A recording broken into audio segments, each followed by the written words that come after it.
திமிர்வாதக்காரன் குணமாதல். இப்போது மீண்டும் இயேசு தனது ஊழியத்தின் மையமாகக் கொண்ட கப்பர்நகும் வருகிறார். அவர் ஊருக்கு வந்திருப்பதை அறிந்த மக்கள் கூட்டம் அவர் இருந்த வீட்டிற்குள் புகுந்துவிட அந்த வீடே மக்களால் நிரம்பிவிட்டது.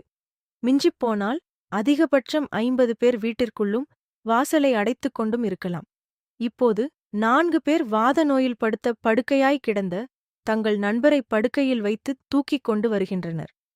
தலைவாசல் வழியே உள்ளே நுழைய வழியில்லை.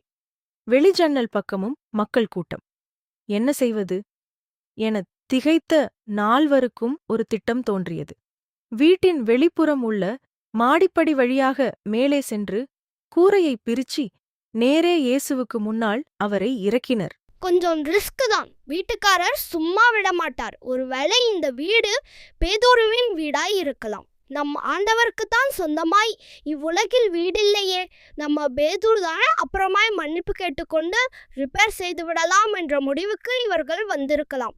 கூரையை பிரித்தனர். நண்பனை உள்ளே இறக்கினர். நண்பன் சுகம் பெற்றான். அவர்களின் விசுவாசத்தையும் நம் ஆண்டவர் பாராட்டினார். ஏன் கூரையை பிரித்தீர்கள்? உங்களுக்கு என்ன அவ்வளவு அவசரம் என யாரும் கேட்கவில்லை போல் தெரிகிறது. இவையெல்லாம் முக்கியமல்ல. ஒருவரின் பாவங்கள் மன்னிக்கப்பட்டது. அவரின் நோய் தீர்ந்தது. விசுவாசம் பாராட்டப்பட்டது. இதுதான் முக்கியம். பாருங்கள், நம் ஆண்டவரின் முக்கியத்துவம் இவ்வுலகின் முக்கியத்துவங்களிலிருந்து எவ்வளவு வித்தியாசப்பட்டது. அவரின் விண்ணரசு பலரால் ஃபோர்ஸ் பண்ணப்படுகிறது. பலவந்தம் பண்ணுவோர் அதை பிடித்துக் கொள்கின்றனர்.